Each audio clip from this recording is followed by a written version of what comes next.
This is Sway. Sway. Sway. Sway. In the morning. In the morning. In the morning. Shade 45. Wake your fuck ass up. That crust out y'all. Sway in the morning, Shade 45, Heather. What's up? Always like this guy from day one. He always comes back to visit us. That's true. I don't care if he's overseas or if he's hanging with the greatest of all time, H.O.V. Hove, or, you know, he might be in Flint raising awareness for what's going on in the crisis in Flint. Him and I hung out in Chicago last time we hung out and this guy held court in front of Common and me, and we just sat and looked at amazement, and I don't know if he realized what the amazement was, but we was like, yo, this is, he has that vision that we are learning from. But most importantly, the dude is a sick-ass MC. Right. Mm-hmm. And he's here with us today. Got a new EP. There's a lot going on. The one and only Vic Mensa. Yeah. What up? Vic, what up, man? What's the deal? I'm chilling, man. Vic. I just got off a plane. My daughter graduated last night, man. Oh, man, congratulations. In Los Angeles. I don't know if you recall me telling you this, man, but numerous amounts of time, and her auntie can vouch for this. What does she say, Kelly? Vic Mensa is cute. Oh. Man, Vic. What's that age difference like, though? I just turned into a grown man Yeah. a week ago. Just a week ago. How old are you, Vic? I'm 23 now. Sheesh. Nah, man. This ain't happening, Vic. Ain't playing that. Kiyomi's so mature, though. Sway. She is mature. She could be 18, but I listen to his songs, man. I can't, he might get mad at her one day. And Come on. Don't do that. No. Don't parallel it too much. Nah, because that would be the. Nah, I just can't. I'm joking around now. I'm starting to imagine that shit as a father. No, actually, Vic is a good guy. I wouldn't if she dated Vic later in life. Don't know. This is great.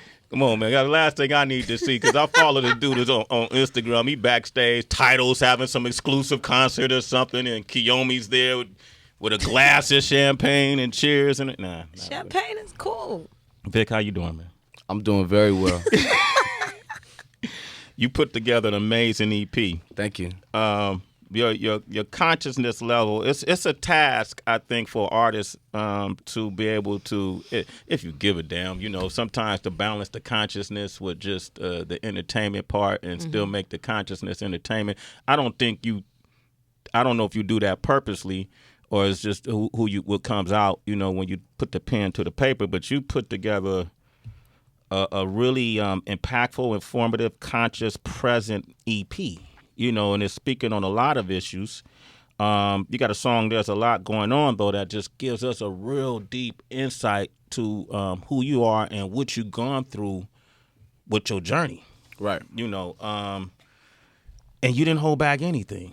Yeah, no. Was that the purpose? Yeah, when I set out to write that song, it was originally the intro to the project, actually. And I just figured that I would lay it all down and leave no stone unturned, no question really, left to be asked about where I've been for the last 2.5, 3 years. And also in doing that, I was able to give a voice and a perspective to a lot of people that are overlooked or don't feel like they could talk about the things that they have going on in their own lives that, I mirrored in that song, like mental health issues. Mm-hmm. Something that a lot of people just aren't ready to talk about, especially in the black community, especially black men. It's very taboo. It's very outside of the norm for black men to think it's okay to see a therapist or anything like that. It's all just, it's shied away from. And I think my purpose in making music is to tell my truth as fully as I can. So if by doing that, I can make somebody else feel comfortable in their truth, then that's an accomplishment to me. Wow. In this song, Heather, Vic talks about dealing with depression and also trying to wean himself off the medication that you were taking, right? What is it, Adderall, or what were you taking? There was a lot of medications going on in there. Yeah. Some of them prescription, some of them not.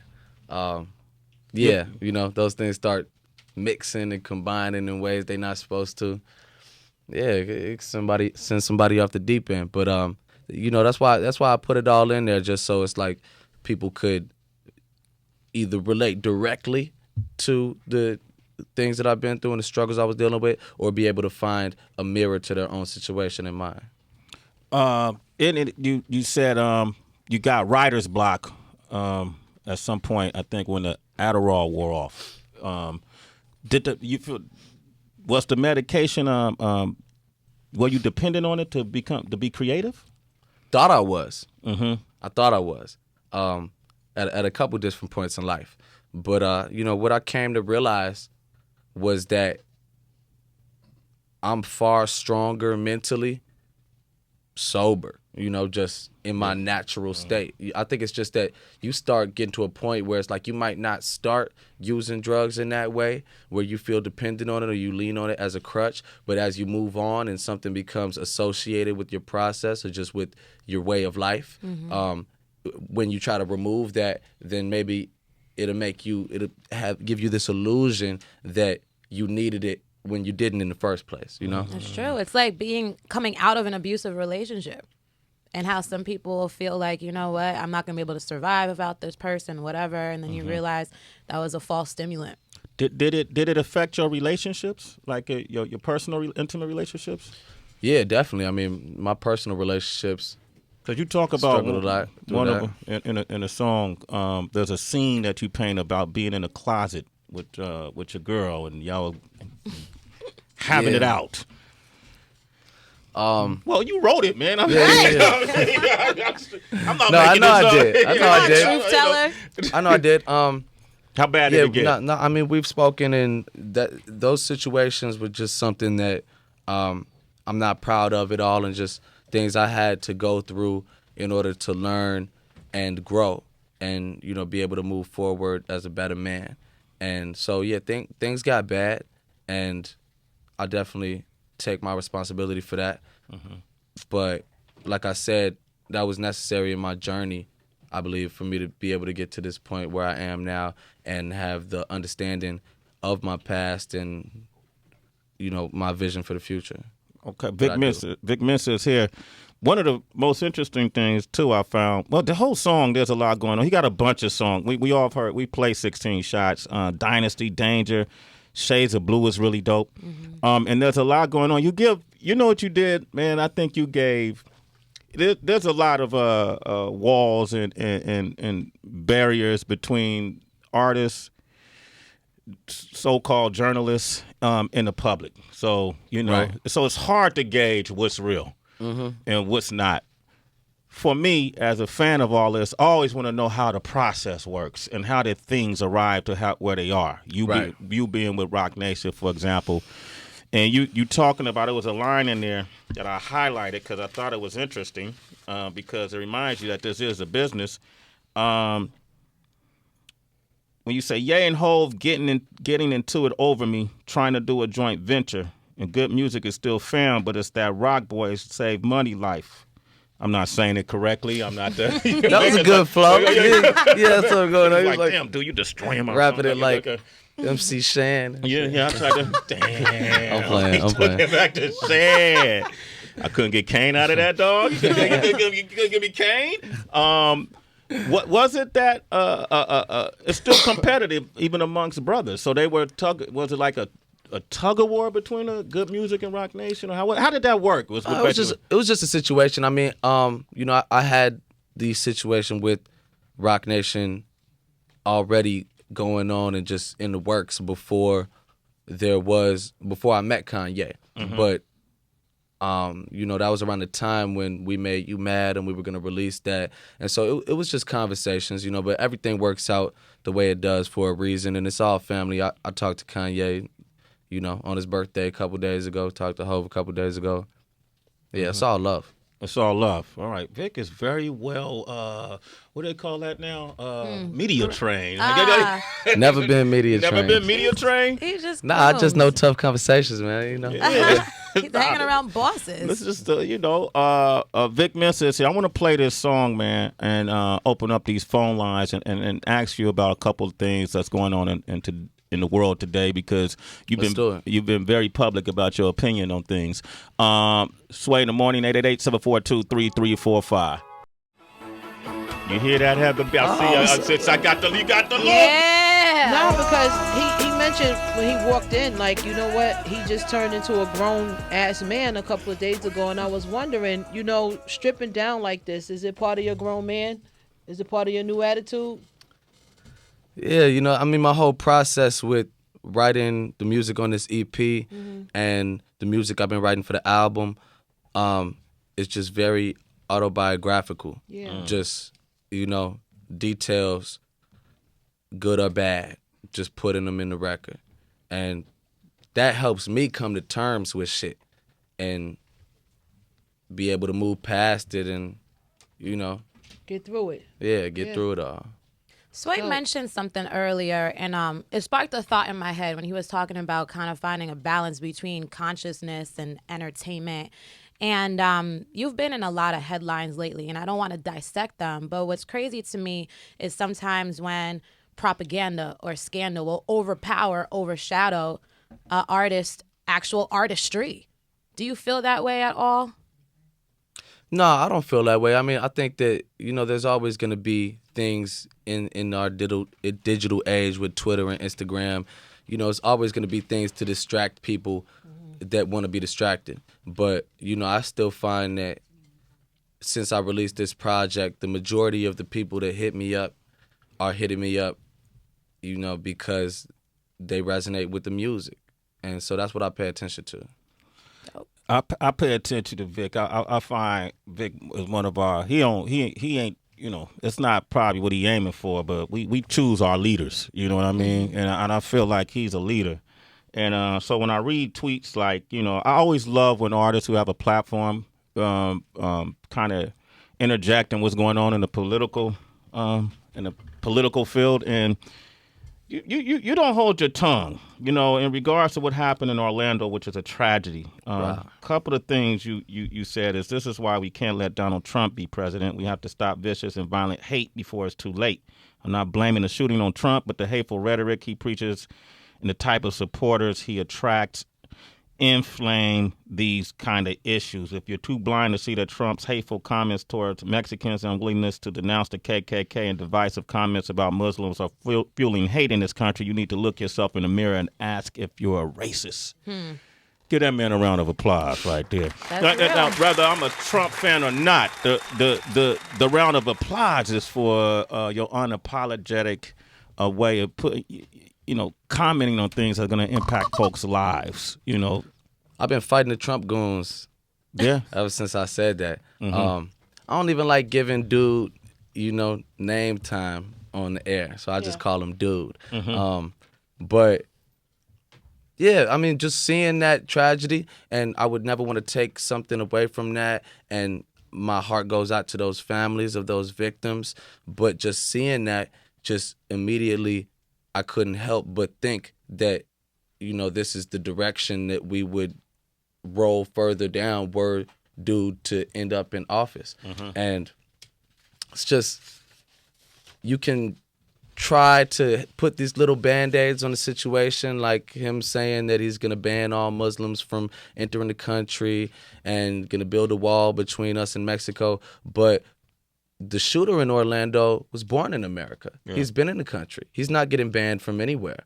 And, I've been studying just the thought patterns behind these cult movements like ISIS and people like that, the same ideas that went into 80 million people following Hitler.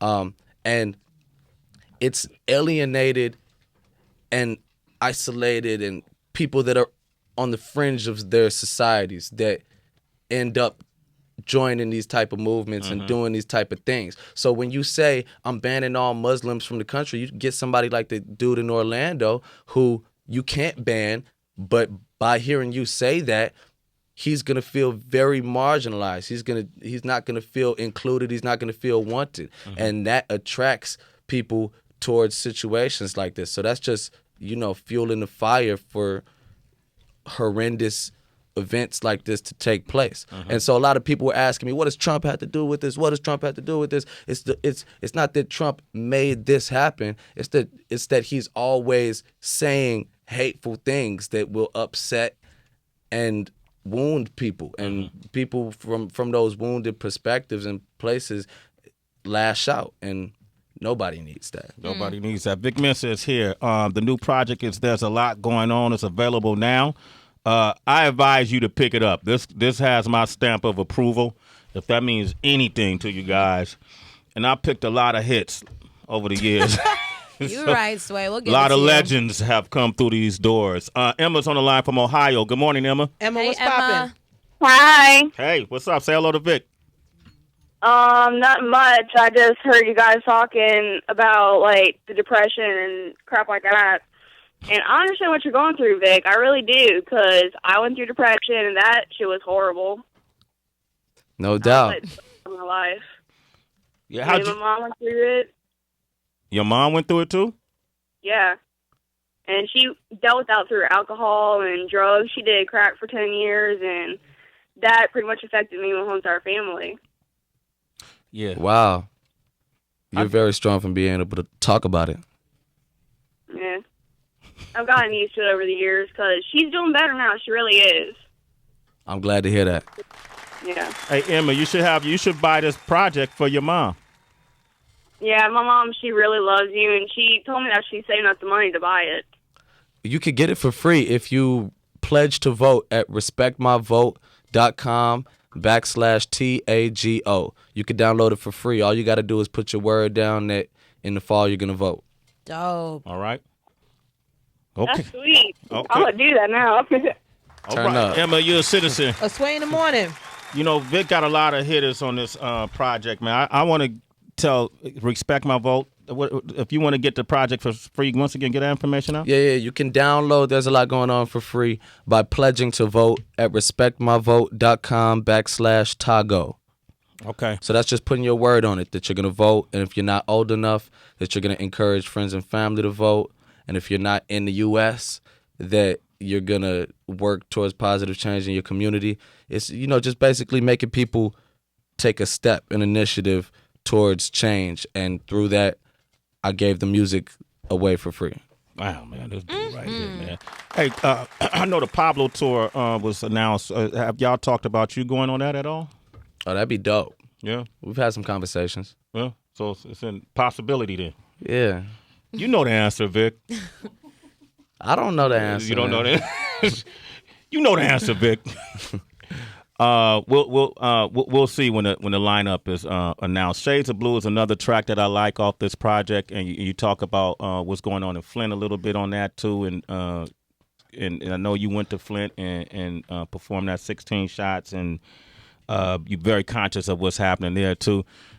I want to tell people to go listen to this music. I want to talk about it all of it, but it's a really good project. Right now, it's my favorite. And it's hard to be my favorite, but this one is my favorite. And I think we should celebrate Heather B. Since we got him here and we can't let him leave. I think we should celebrate with a 5 fingers of death. Oh, shit. Wow. You are now entering the 5 fingers of death. DJ Wonder plays 5 don't unique think my- beats meant to test Let your me get lyrical like some stamina. hip-hop, like 95. This guy's crazy. Many have tried, I'm the best. This is just another chance for me to prove it. but many have failed. Give me some hip-hop. You say It's the 95 5 BPM? fingers of death. Okay. All right. You got that, DJ Wonder? Let's see what I got. And You if see you don't what- like it, we'll switch it up. It's Sway in the morning, only On Shade 45.